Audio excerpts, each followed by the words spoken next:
There are moments when heaven grows quiet, not because God is absent, but because he is waiting for your voice, waiting for words spoken not from fear, not from lack, but from faith that dares to agree with his promises. Deep in your spirit, you already know this truth. Your life is not meant to be ruled by scarcity, stress, or survival. You were created to live supplied, strengthened, and sustained by heaven itself. Faith is not silent. Faith speaks. When you open your mouth in agreement with God, you activate laws that are older than money, stronger than economies, and higher than human limitation.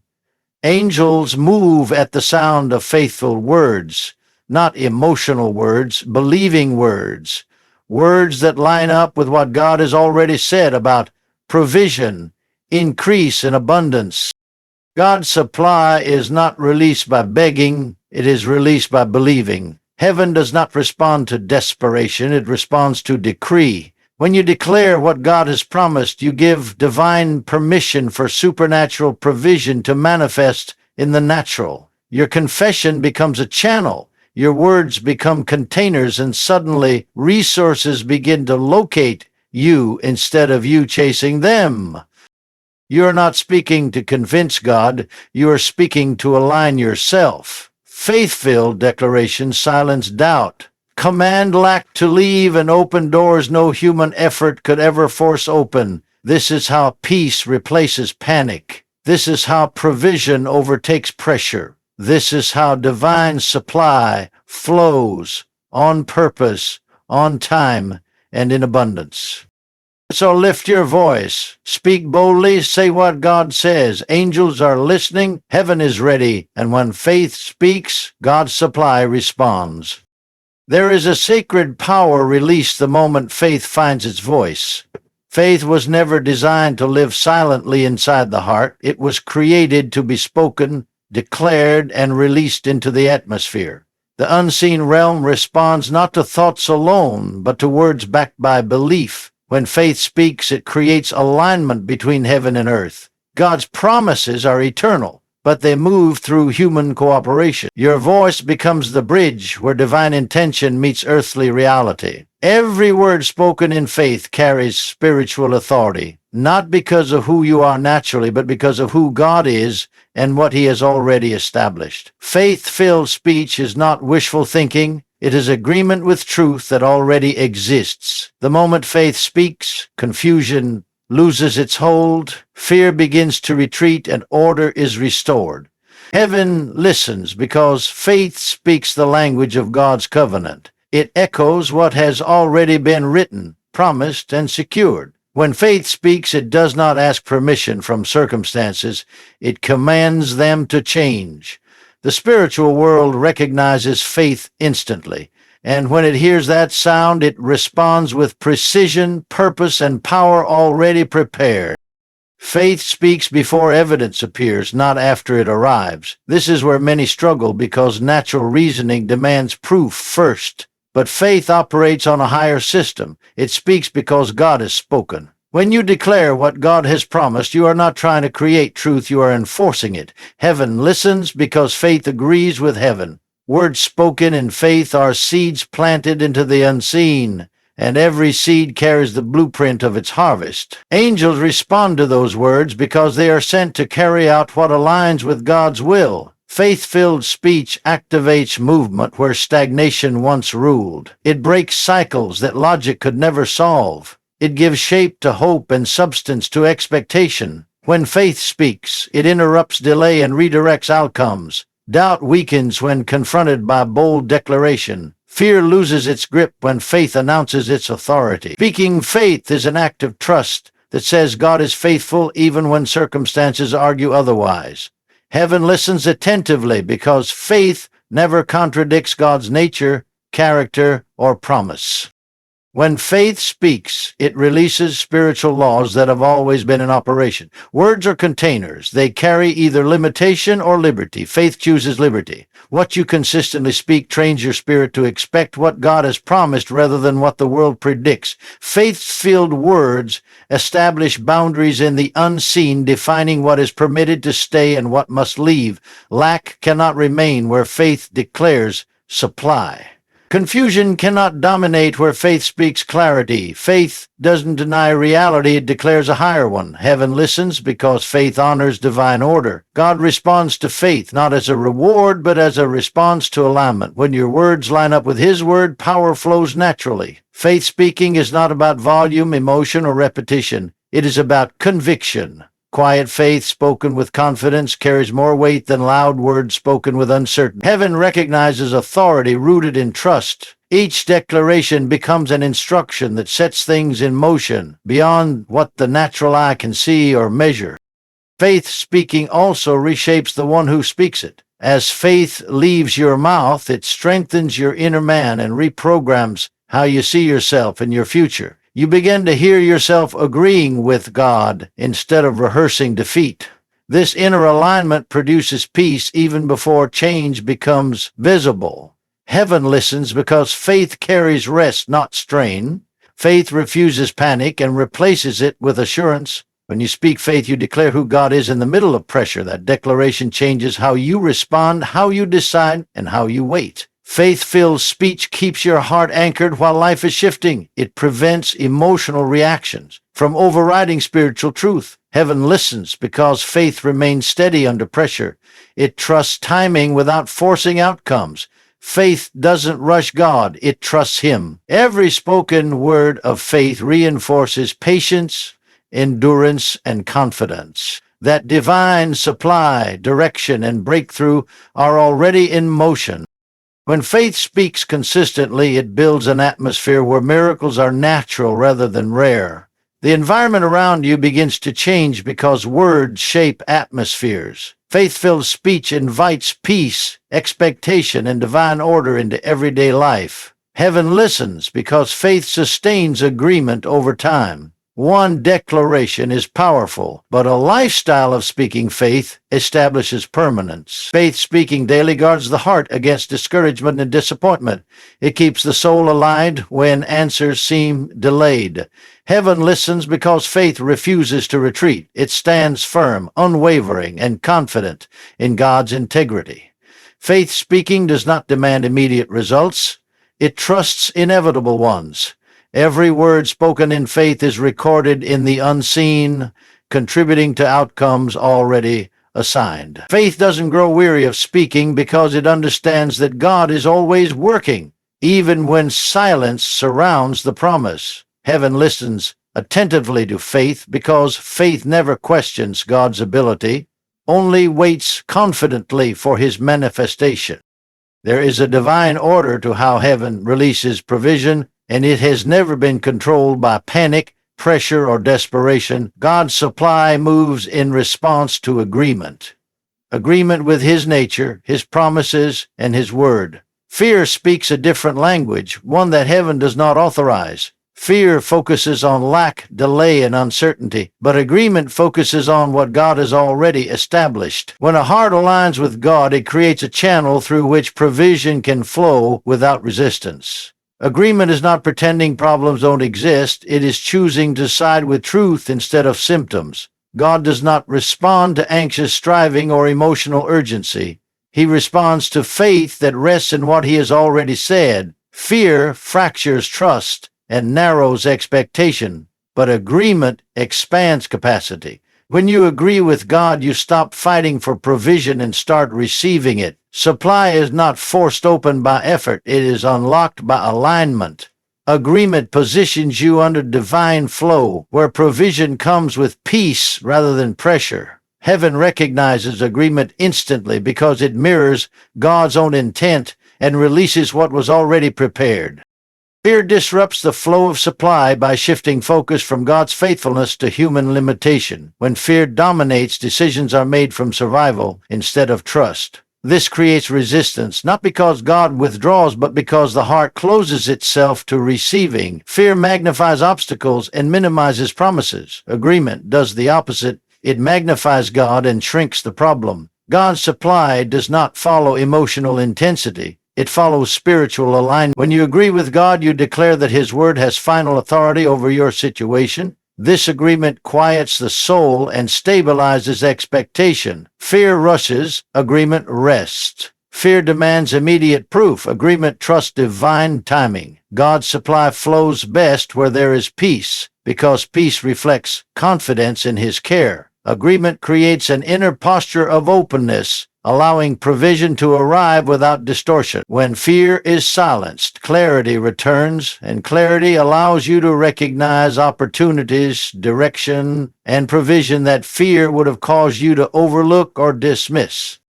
Agreement with God also trains the heart to expect provision instead of preparing for loss. What you agree with internally shapes what you permit externally. When fear becomes the agreement, lack feels inevitable. But when agreement is rooted in God's promise, provision becomes the expectation. God's supply is not random, it is intentional and responsive to alignment. Agreement doesn't mean you understand how provision will come, it means you trust that it will. This trust removes strain and opens awareness. Fear narrows vision, but agreement expands it. With agreement, you begin to notice solutions, ideas, and connections that were always present but previously hidden by anxiety.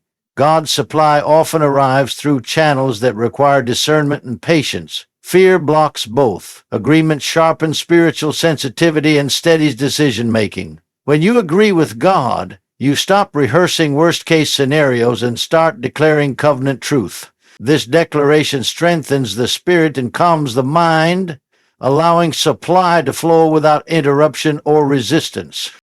God's supply also responds to agreement because agreement honors divine order. God does not bypass His own principles to satisfy fear. He operates through faith, trust, and obedience. Agreement is the soil where provision grows. Fear contaminates that soil with doubt and instability. Agreement keeps the heart consistent even when circumstances fluctuate. Consistency matters because provision often unfolds progressively rather than instantly. Fear quits early, agreement stays. God's supply is released where persistence is rooted in trust rather than desperation. Agreement allows you to wait without wavering and to move without rushing. It keeps you aligned during silence and steady during delay. God's provision is not delayed by lack of resources, but by misalignment of expectation.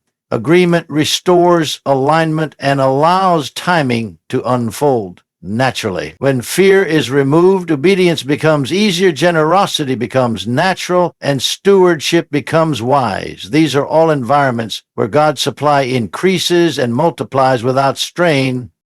When agreement replaces fear, the heart becomes a safe place for increase.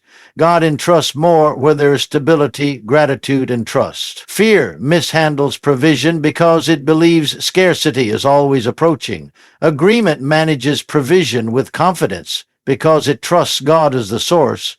God's supply responds to agreement because agreement reflects relationship, not transaction. It says, "I trust you," even before results appear. This trust creates peace that protects the flow of provision from emotional disruption. Agreement keeps the soul anchored and the mind clear. It allows supply to arrive without fear-driven decisions sabotaging it. God's supply is not fragile, it is constant, but it flows best where agreement guards it. Fear leaks provision through worry and impulsive action. Agreement preserves it through wisdom and patience. When the heart remains aligned, supply continues to arrive in ways that sustain, strengthen, and establish without pressure or instability. There are doors in life that will never respond to strength, strategy, or persistence alone. They are not impressed by effort, credentials, or exhaustion. These doors respond to authority, and authority is released through decree. A decree is not a hopeful statement. It is a faithful declaration, rooted in divine truth. When you decree in alignment with God's will, you are not trying to force an outcome. You are enforcing a spiritual reality that already exists. Effort works in the natural realm, but decrees operate in the unseen. Effort negotiates, decrees command. Effort asks permission, decrees establish order. When a decree is spoken in faith, it reaches places effort cannot reach and touches systems effort cannot influence. It bypasses resistance, overrides delay, and confronts barriers that human ability cannot move. Decrees don't depend on favorable conditions, they create them. They shift atmospheres, reposition timing, and open access where none seem available. What exhaustion could not unlock, faith-filled words release effortlessly. Heaven responds to decrees because they agree with divine authority and activate power already assigned to the promise. Human effort often hits limits because it relies on visible pathways. Decrees create invisible ones. Effort works with what is present. Decrees call forth what is absent. When you decree, you are not denying reality. You are declaring a higher one. This declaration confronts systems of resistance that effort cannot penetrate. Some doors are spiritually before they are natural, and until they are addressed spiritually, no amount of labor will move them. The decrees work because they align with God's dominion and release His order into chaos. Effort grows weary when progress slows, but decrees remain steady because they are rooted in trust, not strain. When you decree in faith, you are not striving for access. You are acknowledging that access has already been granted. This shifts your posture from frustration to confidence. Doors that seem sealed begin to respond not because circumstances changed, but because authority was recognized. Decrees reach beyond time, distance, and resistance, opening pathways that effort would never locate or unlock. Decrees also change the one who speaks them. Effort drains the soul. Decrees strengthen it. When you decree, you are reminding yourself who is truly in control. This inner alignment produces clarity and peace, which effort alone cannot sustain. Many doors remain closed, not because effort is lacking, but because identity is misaligned. Decrees correct identity by reinforcing agreement with God's promises. As you decree, fear loses its influence and confidence takes its place. This inner shift often precedes outer change. Doors respond to authority carried with confidence, not desperation. Effort often carries urgency, decrees carry assurance. When you decree, you speak from a place of completion rather than lack. This posture commands respect in the unseen realm. Barriers recognize authority when it is spoken without hesitation. Decrees remove hesitation. They settle doubt and establish expectation. What once felt unreachable begins to feel inevitable as decrees consistently align your spirit with divine purpose and timing. Decrees open doors because they activate cooperation between heaven and earth. Effort works alone. Decrees invite partnership. When you decree in faith, you give voice to God's intention, and heaven responds with movement. Angels respond to decrees because they are assignments, not requests. Effort tries to convince. Decrees authorize. This authorization releases momentum that effort could never generate. Doors begin to open through unexpected conversations, opportunities, and connections. These openings are often quiet but precise, requiring discernment rather than force. Effort pushes, decrees position. When you are positioned correctly, doors open naturally. Decrees also protect you from forcing doors that are not assigned. Effort may push you into spaces that drain you, but decrees align you with doors that strengthen and sustain. This alignment saves time, energy, and emotional strain. Doors opened by decree carry peace with them. They don't require constant struggle to remain open. They open because they are meant to. Consistency in decrees establishes permanence, where effort only produces moments. A single effort may create temporary access, but decrees build lasting pathways. When you decree regularly, you reinforce authority and maintain alignment. This consistency trains your spirit to expect movement without panic. Doors respond to expectation grounded in faith. Effort reacts to obstacles. Decrees anticipate victory. Over time, decrees reshape circumstances by steadily applying divine truth. Resistance weakens, confusion clears, and access stabilizes. Doors that once opened briefly began to stay open. Decrees also prevent doors from closing prematurely due to fear or impatience. They keep your focus fixed on purpose rather than pressure. Effort often ends in exhaustion. Decrees continue with confidence. As decrees establish authority, they create an environment where progress becomes natural rather than forced. Doors open not because you pushed harder, but because authority was recognized and honored in the unseen realm. From the very beginning, your life was never meant to revolve around survival mode. Struggle was never the blueprint. Supply was. You were designed with intention, created to function under divine provision rather than constant pressure. When supply is absent, life feels heavy, decisions feel rushed, and peace feels distant. But when supply is understood, the soul exhales. God's design for your life includes sufficiency that sustains, strengthens, and stabilizes. Struggle distorts identity, making you believe lack is normal and pressure is permanent. Supply restores truth, reminding you that provision is part of your design, not a distant reward. You are not created to chase provision endlessly. You are created to walk in alignment where provision meets you. This design removes fear from the future and anxiety from the present. Living supply does not mean excess without purpose. It means enough with peace. It means having what you need when you need it without losing rest. When you understand this design, striving loses its grip and trust takes its place. Supply becomes an expectation, not a surprise, and peace becomes a constant companion rather than a rare moment. Struggle often feels familiar because it has been repeated, but familiarity does not equal design. Many live beneath their design because they have accepted pressure as normal. Supply was meant to be your environment, not an occasional breakthrough. God's provision was intended to support obedience, not distract from it. When life is consumed by struggle, vision narrows and purpose feels postponed. Supply widens vision and restores focus. It allows you to think clearly, decide wisely, and move steadily. Struggle drains energy and clouds discernment. Supply strengthens endurance and sharpens clarity. You were designed to function best when your needs are met, not when your energy is spent worrying about tomorrow. This design produces stability, not instability. It anchors the heart even when circumstances shift. Living supplied means you are not controlled by external pressure.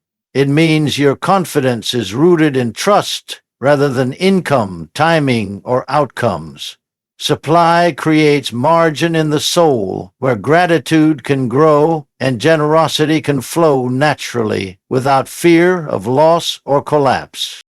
When you understand that supply is part of your design, guilt surrounding desire begins to dissolve. Wanting provision is not weakness, it is alignment. God's supply was never meant to be viewed as indulgence, but as enablement. It enables peace, generosity, obedience, and consistency. Struggle restricts capacity. Supply expands it. With supply, you are able to respond instead of react. You're able to give without fear and wait without anxiety. Struggle makes every decision feel urgent. Supply restores patience. This patience is not passive. It is confident. Living supplied means you are not constantly bracing for impact. It means you are prepared, not panicked. Supply allows you to plan with hope rather than fear. It supports vision and protects purpose. When supply flows, it confirms design. When struggle dominates, it signals misalignment. Recognizing this truth does not produce entitlement. It produces humility and trust. Supply becomes a reflection of relationship, not performance or worth. Living supplied also reshapes how you view time and progress. Struggle demands immediate results. Supply trusts process. When supply governs your life, you are no longer rushed by comparison or pressured by delay. You move with intention rather than urgency. This pace protects your heart and preserves your strength. Supply creates sustainability. It allows growth without burnout and progress without collapse. Struggle consumes today and steals from tomorrow. Supply nourishes both. You were designed to last, not just survive. Living supplied means you can endure seasons without losing joy. It allows faith to remain steady even when answers unfold slowly. Supply anchors expectation in trust rather than timelines. It reminds you that provision is not random but ordered. This order creates peace that stabilizes emotions and quiets the mind. When supply is recognized as design, worry loses authority and confidence grows naturally, without force or pretension. Understanding that you are designed to live supplied changes how you interpret challenges. Difficulty no longer feels like abandonment, and delay no longer feels like denial. Supply reframes perspective. It reminds you that provision can exist even in transition. You may not have everything visible, but you are never without support. This awareness strengthens resilience without hardening the heart. Living supplied does not eliminate challenges. It removes fear from them. It allows you to face uncertainty with calm assurance. Struggle makes challenges personal. Supply makes them temporary. When you live supplied, you are not threatened by fluctuation because your trust is not anchored to conditions. Supply stabilizes identity and reinforces worth. It reminds you that you are cared for, seen, and sustained. This truth settles deep within, influencing how you speak, how you wait, and how you move forward with confidence rather than pressure. As we come to this moment of reflection, let this truth settle deeply within your heart. Faith is not passive, and provision is not accidental. Every word you have heard points to one unchanging reality. You were never meant to live driven by fear, worn down by effort, or trapped in cycles of struggle. Your life was designed to function under divine supply, guided by faith-filled agreement, strengthened by bold decrees, and sustained by trust in God's promises. When faith speaks, heaven listens. When agreement replaces fear, supply flows. When decrees are spoken, doors open. And when you understand your design, peace becomes possible even before circumstances change. This journey is not about forcing outcomes or exhausting yourself trying to make things happen. It is about alignment. Alignment of heart, words, and expectation with what God has already established. Provision responds to confidence rooted in trust, not panic fueled by pressure. As you move forward, remember that your words carry weight, your agreement carries power, and your trust carries authority. You are not waiting on provision to exist. You are learning to receive what has already been prepared. Each declaration of faith strengthens your spirit. Each moment of trust quiets fear. Each step taken in confidence reinforces that you are supported, guided, and sustained. Let this understanding reshape how you face challenges, make decisions, and view the future. You are not abandoned in difficulty, nor delayed by silence. You are positioned. Supply is not distant, it is responsive. Peace is not fragile, it is available. Carry this assurance with you, speak it boldly, and live from it daily. Thank you for listening with an open heart. May peace surround you, faith strengthen you, and divine supply follow you. God bless you always.